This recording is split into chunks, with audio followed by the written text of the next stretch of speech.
잠깐 예배 세배 시작하기 전에 기도 먼저 하나님께 드리도록 하겠습니다. 처음부터 종말을 구하신 살아계신 하나님께 감사와 영광을 돌리옵나이다. 오늘은 2020년 12월 마지막 주일 예배를 위하여서 영상으로 대신합니다. 온 세상이 코로나19 바이러스로 멈춰버린 것과 같이 많은 사람들은 생명도 잃고 병치료를 받는 자들도 많습니다. 경제적으로는 막대한 피해 가운데 마음 둘 곳이 없어서 방황하는 자들도 많습니다. 그러나 오직 의인은 믿음으로 산다는 말씀을 마음판에 새기며 하나님만 의지하고 삽니다. 그러나 이 또한 지나갈 줄 분명히 압니다. 아버지 말씀하시기를 너희는 마음에 근심하지 말라 하시군 우리 아버지 하나님께서 속히 회복시켜 주실 것도 분명히 믿습니다. 이 코로나 바이러스가 종식되기를 간절히 원합니다. 너희는 두려워 말라 놀라지 말라 내가 너희와 함께 하리라 하셨으니 마음 놓고 대면하여 기쁨과 즐거움으로 신령과 진정의 예배를 드릴 수 있는 날이 속히 오기를 하나님께 간절히 요청드립니다. 어려움 속에서도 사모하는 마음으로 유튜브 방송 예배를 드리면서도 성도들은 아낌없이 하나님 성전으로 본분을 다하기 위하여 헌금을 보내고 있습니다. 보내주는 모든 성도님들이 아버지 하나님께서 그들의 뜻과 정성으로 드리는 귀한 복된 손길들도 빠짐없이 기억하여 주시사 하나님께서 사랑하는 성도님들을 가정가정마다 행복하게 건강하게 하옵시고 범사에 형통한 물질의 축복을 쏟아부어 주시사 나가도 복을 받고 들어와도 복을 받는 하나님의 권속들로 사랑하여 주시고 축복하여 주시옵기를 간절히 예수님의 이름을 받들어 기도드려옵나이다. 아멘. 네, 감사합니다. 이 시간 우리 모두 다 함께 허락하신 하나님의 말씀은 잠언서가 되겠습니다. 잠언서 24장이 되겠습니다. 잠언서 24장 12절 다 함께 보시도록 하겠습니다. 찾으신 줄 믿고 잠언서 24장 12절 제가 봉독하도록 하겠습니다. 네가 말하기를 나는 그것을 알지 못하였노라 할지라도 마음을 저울질 하시는 이가 어찌 통찰하지 못하시겠으며 네 영혼을 지키시는 자가 어찌 알지 못하시겠느냐. 그가 각 사람의 행위대로 보응하시리라. 아멘. 네, 이 시간 12월 마지막 주 예배, 2020년도 마지막 주 예배 하나님께서 허락하신 말씀은 잠언서 24장 12절 큰 절로 말씀으로 마음을 저울질 하시는 하나님이라는 제목으로 말씀을 증거하도록 하겠습니다. 마음을 저울질 하시는 하나님이라는 제목으로 말씀을 증거하도록 하겠습니다. 하나님께서는 우리의 마음을 저울질 하신다는 사실을 오늘 여러분들은 성경을 통하여 깊이 깨우침 받으시기를 간절히 원합니다. 잠언서 16장 2절에는 이런 말씀이 있습니다. 사람의 행위가 자기 보기에는 모두 깨끗하여도 여호와는 심령을 감찰하시느니라 그랬어요. 사람의 행위가 자기 보기에는 모두 깨끗하여도 여호와는 심령을 감찰하신다. 이 말씀은 사람이 자기 생각에 자기는 다 누구나 옳다고 생각을 하고 자기 행위는 아주 무조건하고 다 맞는다고 생각을 하죠. 그러나 남들이 볼 적에는 그 사람의 생각과 그 사람이 말하는 것이 맞지 않는 것도 많습니다. 그러나 본인이 착각에 빠져서 잘못 생각하고 잘못 판단할 때가 또 많이 있다는 것을 우리는 알아야 합니다. 그래서 하나님께서는 우리 심령을 감찰하신다 그랬어요. 깊이 성찰하고 살펴보신다는 뜻입니다. 그러므로 우리가 사람의 생각과 하나님의 생각이 다르고 사람이 보는 눈과 하나님이 보시는 눈이 다르다는 걸 알아야 돼요. 사무엘상 16장 6절을 한번 보실까요? 성경은 이런 말씀을 하고 있습니다. 하나님께서는 사람들은 사람을 외모로 보지만 하나님은 사람을 외모로 보지 않고 중심을 보신다고 말씀을 하셨어요. 사무엘상 16장 6절을 보실까요? 사무엘상 16장 6절 보시면 그들이 오매 사무엘이 엘리압을 보고 마음에 이르기를 여호와여 기름 부으실 자가 과연 그 앞에 있도다 하였더니 여호와께서 사무엘에게 이르시되 그 용모와 신장은 보지 말라. 내가 이미 그를 버렸노라. 나의 보는 것은 사람과 같지 아니하니 사람은 외모를 보거니와 나 여호와는 중심을 보느니라. 아멘. 네, 사람은 사람을 외모로 판단한다는 겁니다. 그래서 사람 잘못 보는 경우가 참 많이 있습니다. 하나님은 사람의 절대로 외모를 보지 않는다고 했어요. 그 중심을 보신다는 것이죠. 중심을 본다는 것은 가운데, 속마음, 깊이를 보신다는 겁니다. 근데 사람은 옛말에도 그런 말이 있어요. 10개를 물속은 알아도 한 개의 사람 속은 모른다는 그런 말도 있지 않습니까?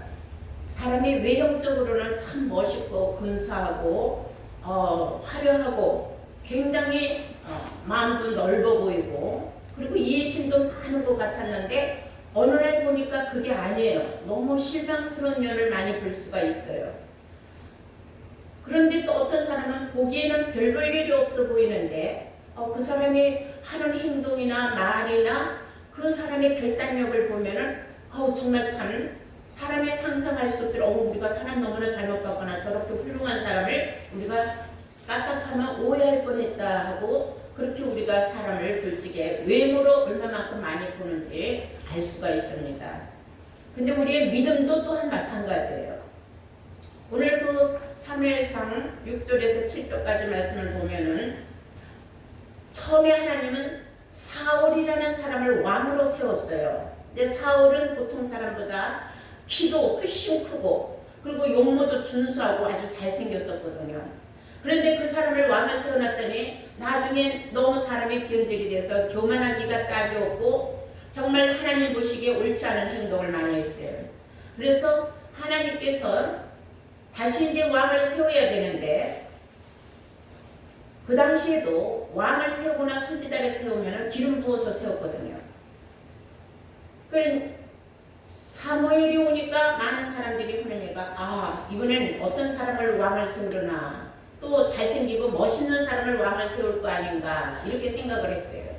그랬는데 하나님께서 앞서 사무엘에게 말씀하시기를 이제 사람을 너는 외모로 보지 말고 왕을 세워라 이래요. 하나님은 사람을 외모로 보지 않고 중심을 본다. 그래서 결국은 하나님의 신에 감동된 다윗을 왕으로 세우게 되었습니다.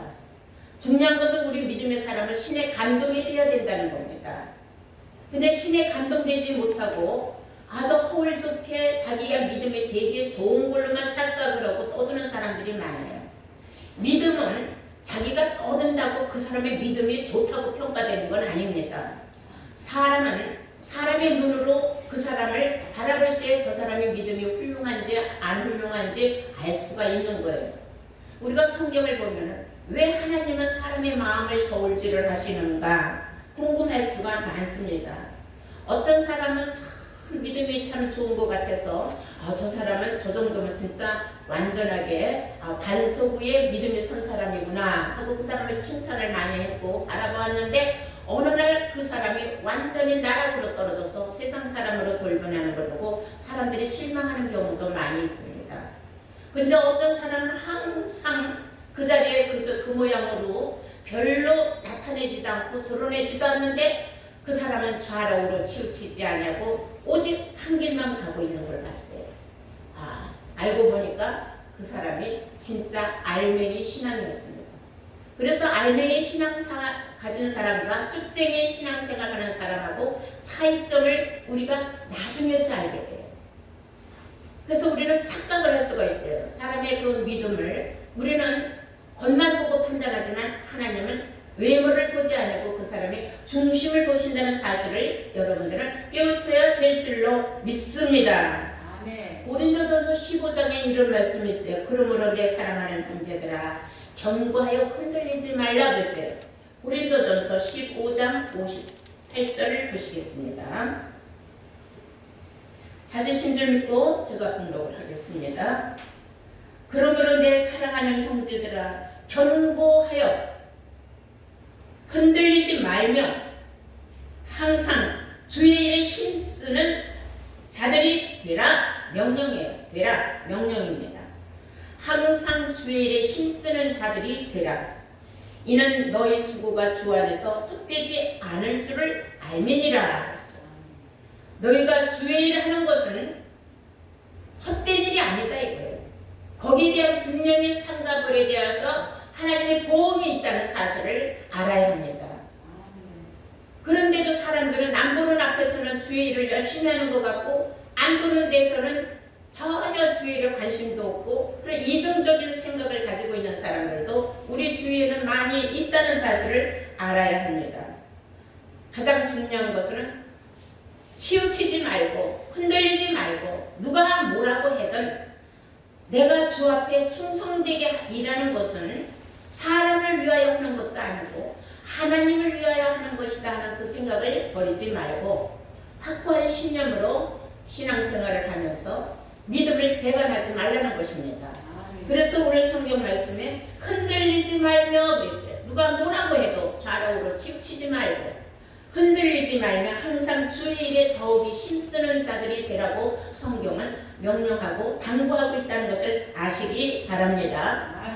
욥이는 이런 말을 했어요. 욥이가 너무 많은 환난을 받았을 적에 수많은 사람들이 욥이같이 믿음 좋은 사람이 왜 저런 환난을 받느냐. 저 사람은 보이지 않게 하나님 앞에 무엇인가 잘못된 일이 있고 죄를 범한 일이 있지 않고서 왜 저런 환난을 당하느냐.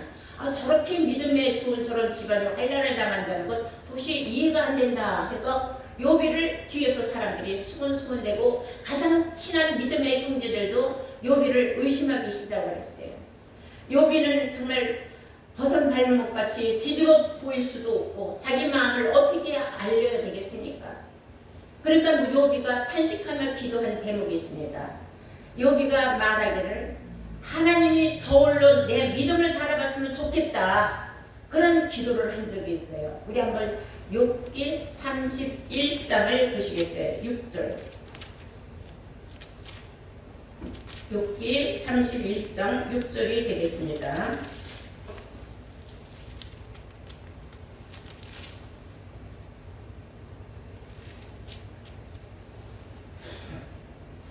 그리하였으면은 내가 공평한 저울에 달려서 하나님이 나의 정직함을 아시게 되기를 원하노라 그랬어요. 하나님의 공평한 저울에 달려서 내가 얼마나 정직한 삶을 살았는지 하나님이 인정해 주기를 원한다 그랬습니다. 그만큼 하나님께서는 사람들의 심령을 다 저울질하고 계시다는 것을 욥이는 알고 있었기 때문에 하나님께서 자기의 믿음을 자기가 얼마나 정직한 믿음의 생활을 했는지를 저울에 한번 달아봐 주기를 원한다고 기도를 한 줄로 믿습니다. 미가 선지자는 이런 말을 했어요. 미가서 6장 11절을 보시겠어요. 미가는 구약시대의 선지자입니다. 미가서 6장입니다. 11절. 내가 만일 부정한 저울을 썼거나 주머니에 거짓 저울추를 두었으면 깨끗하겠느냐? 자기는 거짓 저울을 쓴 적이 없다 이거예요. 살아가면서도 항상 하나님이 자기를 믿음의 저울에 달려보신다는 것을 잊은 적이 없다는 겁니다. 그러므로 자신만만하다는 거죠. 내가 하나님 앞에 나는 부끄러움이 없이 나는 조금도 하나님 앞에 내가 수치스러운 일을 한 일이 없다. 그러니까 오락가락하는 그런 믿음을 가진 적이 없다 이거예요. 근데 우리 성도님들은 오락가락하는 믿음을 가진 때가 얼마나 많습니까? 남의 말에 치우쳐서 믿음이 좌로우로 치울 때는 또 얼마나 많습니까? 사소한 사람의 말에, 육신의 말에 상처받고 서운함을 느껴서 그렇게 또 믿음이 식어지진 않는가? 그렇게 해서 실족하진 않는가?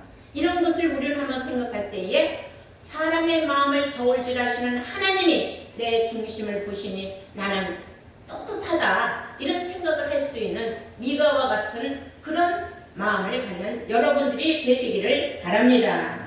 이 저울에 대해서 마지막 때는 이 저울을 가지고 우리 믿음을 달아보는 그런 사명자가 나오게 되어 있어요. 우리 한번 볼까요? 계시록 6장을 보시겠습니다.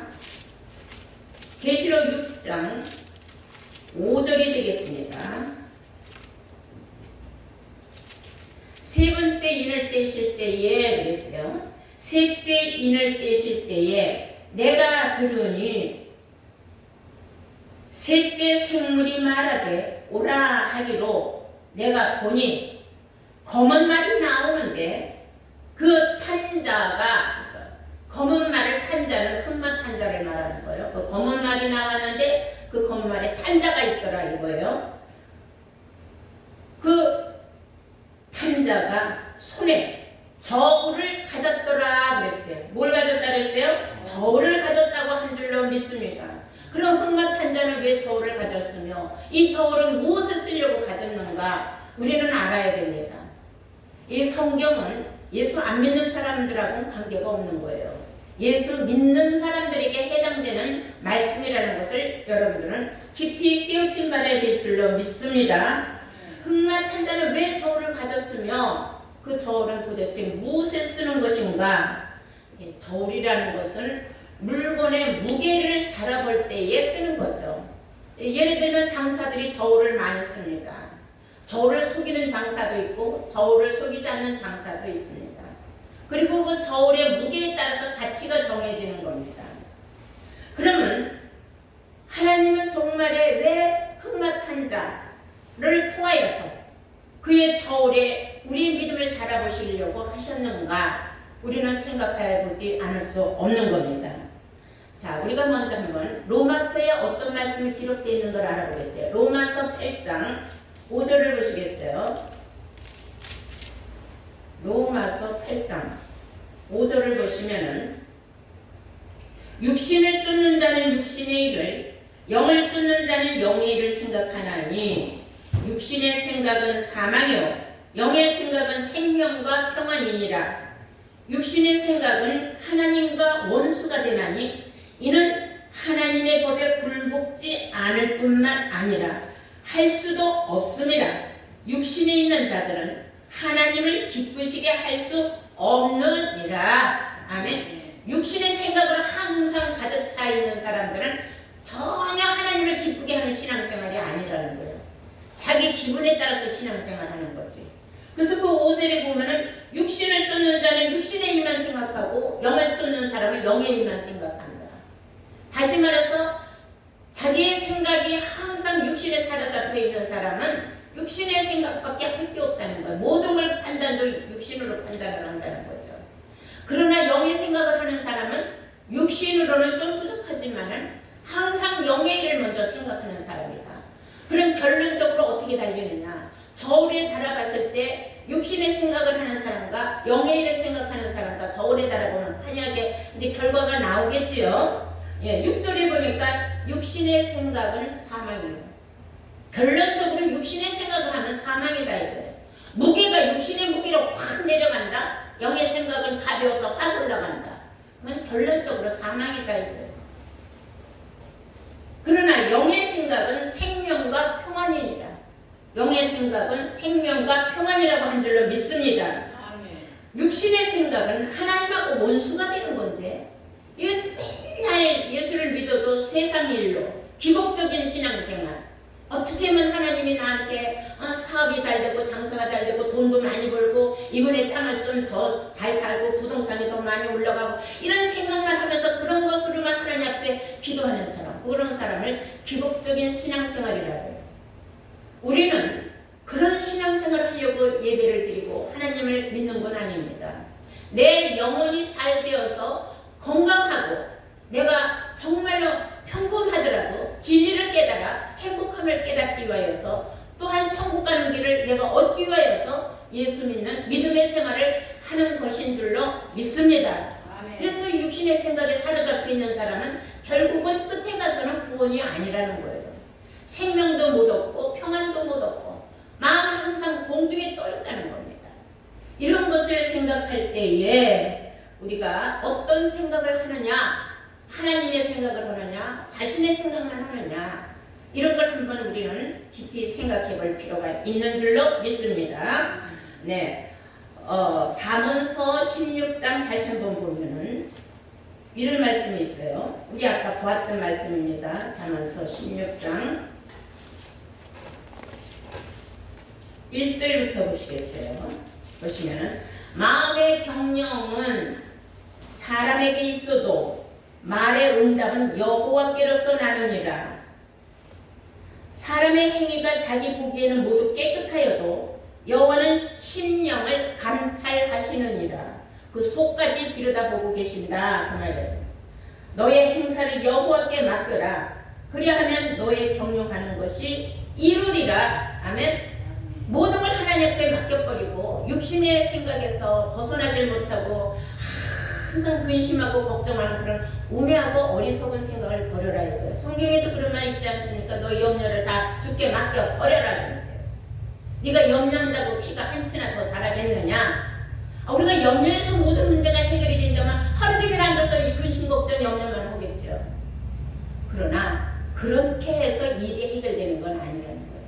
믿음의 사랑은 하나님 앞에 네가 모든 것을 구했으면 구한 것은 받은 줄로 믿으라 그랬어요. 하나님 앞에 맡겨 놓으라고.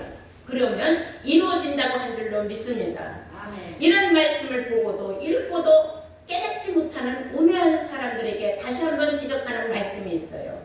고린도후서 7장을 보시겠습니다. 고린도후서 7장을 보시겠어요.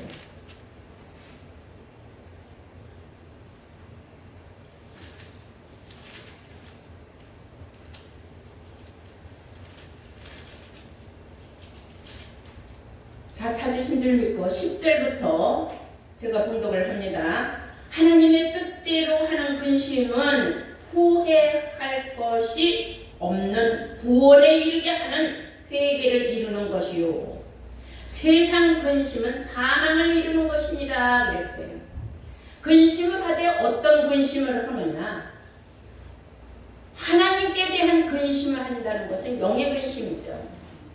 그러나 사람의 근심한다는 것, 세상 근심한다는 것은 육신의 근심이죠.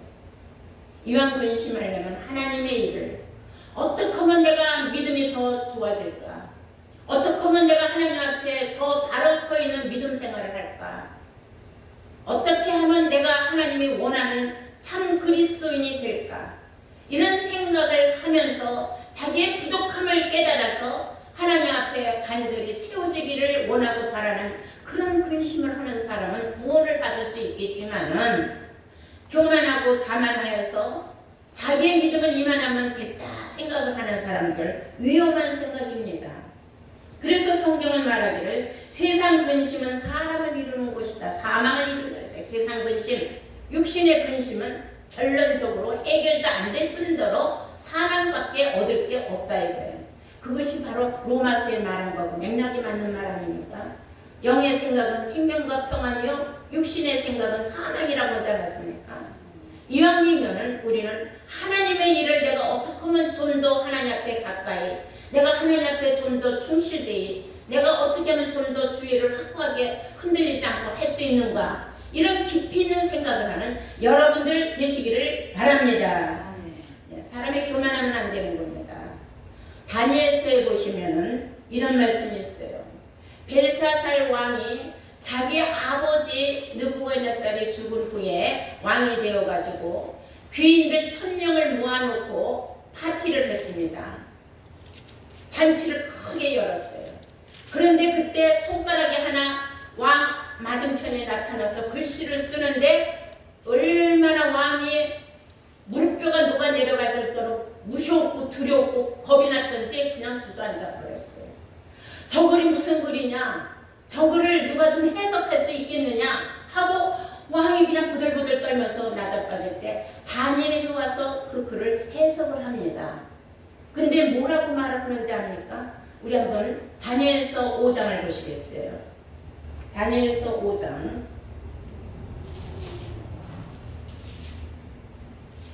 24절을 보시겠습니다. 이러므로 그의 앞에서 이 손가락이 나와서 이 글을 기록하였나이다. 기록한 글자는 이것이니 곧 메네메네 대겔 우발신이라. 다니엘서 5장 24절부터 복록합니다. 네, 25절 기록한 글자는 이것이니 곧 메네메네 대겔 우발신이라. 그 뜻을 해석하건대 메네는 하나님이 이미 왕의 나라의 시대를 세워서 그것을 끝나게 하셨다 함이라 하며, 베레스는 왕의 나라가 나뉘어서 메대와 바사 사람에게 준바되었다고 함이니이다 그랬어요. 근데 그 앞서 우리가 조금 더 보면 24절에 다시 한번 보면 27절 말씀을 중요하게 보시겠어요. 데겔이라는 것은 그랬어요. 데겔은 왕이 저울에 달려서 부족함이 되었다 하며 그랬어요. 27절에 데겔이라는 말은 왕이 저울에 달려서 부족함이 되었다 하며, 베레스는 왕이 나라가 나뉘어서 메대와 바사 사람에게 주었다 함이니라. 이에 벨사살이 명하여 무리로 다니엘에게 자주 옷을 입히게 하며 금사슬로 그의 목에 들이우게 하고 그를 위하여 조소를 내려 나라의 셋째 치비자를 삼으니라. 그날 밤에 갈대아 왕 벨사살이 죽임을 당하였고 메대 사람 다리오가 나라를 얻었는데 때에 다리오는 62세였더라. 성경이 이렇게 말하고 있습니다. 우리 여기서 중요한 건 뭐냐면, 이 벨사살이 왕이 되었으면 겸손하게 하나님 앞에 먼저 제사를 지내야 되는데 1,000명의 귀를 모아놓고 신바람나게 잔치를 했단 말입니다. 하나님이 기뻐하셨을까요? 하나님 얼마나 마음이 상했습니까? 하나님의 손가락이 나타나서 글씨를 썼습니다. 뭐라고 썼느냐? 메네메네 대겔 우바르신이라. 그 뜻을 해석하면은 메네는 하나님이 이미 왕의 나라를 버렸다 이거예요. 해석하건대 26절 읽는 겁니다. 그 뜻을 해석하건대 메네는 하나님이 이미 왕의 나라의 시대를 세워서 그것을 끝나게 하셨다. 벨사살 왕 시대는 끝났다 이게, 왕이 되자마자 끝났다. 다른 사람에게 넘어갔다 이 말이에요. 하며 데겔이라는 뜻은 왕이 저울에 달려서 부족함이 되었다 함입니다. 무슨 말 아닙니까? 아무리 왕이라도 하나님의 저울에 달려서 부족함이 보이면은 결국은 떨어진다는 겁니다. 낭망한다는 겁니다. 그 귀하고 높은 자리, 왕의 자리에 올라가서 하나님을 섬기지 아니하고 교만하고 자기가 제일 잘났다고 생각했던 이 벨사살은 결국은 그날 밤에 죽고 말았어요. 그리고 그 나라는, 바벨론은 결국은 메대 사람 다리오가 와서 왕이 되었다는 겁니다. 여러분, 우리가 하나님의 손에 그 저울에 우리가 달렸을 때에 우리가 부족함이 되면 안 됩니다. 깊이 깨달아야 합니다. 하나님의 저울에 부족함이 보이는 여러분들이 되지 않기를 간절히 원합니다. 아멘. 여러분, 절대로 부족함이 보여서는 안 된다는 사실을 알아야 됩니다. 마음을 저울질 하시는 하나님께서 모르시는 것이 어디 있겠습니까? 우리 중심을 꿰뚫어 보시는 하나님이라 그랬어요. 그래서 하나님의 말씀은 서로 운동력이 있다고 하지 않았습니까? 이런 말씀을 듣고 깨달은 사람들은 그래도 소생을 희망이 있는 사람들입니다. 깨달았으니까 고치지 않습니까? 돌이키지요. 그리고 자기의 내가 신앙생활에 오점이 무엇인가 다시 한번 깨달을 수 있는 기회를 주셨다는 겁니다. 2020년도 우리가 한 해를 마감하면서 지금 뒤돌아볼 때에 정말 어렵지 않은 사람이 없고 환난을 당하지 않은 사람들 없습니다. 그래도 우리가 지금 살아서 예배를 드릴 수 있다는 것 자체만으로는 하나님 앞에 큰 행복인 줄로 믿습니다. 목숨을 잃은 사람들이 얼마나 많으며 지금 음악실에서 고통받으며 오늘날 하며 혹시나 살아나길 소망하는 그런 병치레 받고 있는 치료자들을 받고 있는 그런 사람들은 또 얼마나 많이 있습니까? 돌아보건대 지금 이 자리에서 우리가 예배를 드릴 수 있다는 거, 비록 유튜브로라도 우리가 예배를 드릴 수 있다는 거, 이건 너무나 감사한 일 아닙니까? 이런 말씀을 드릴 수 있는 기회를 주셨으니 우리는 하나님의 저울에 보여서 조금 더 부족함이 보이지 않도록 항상 우리 자신들을 겸손하게 항상 낮추고 은혜에 감사하고 새해를 맞이할 수 있는 새로운 마음, 새로운 각오로 새해를 준비하는 여러분들로 거듭나시기를 주의 이름으로 축원합니다. 네, 감사합니다. 말씀 마치겠어요. 감사합니다.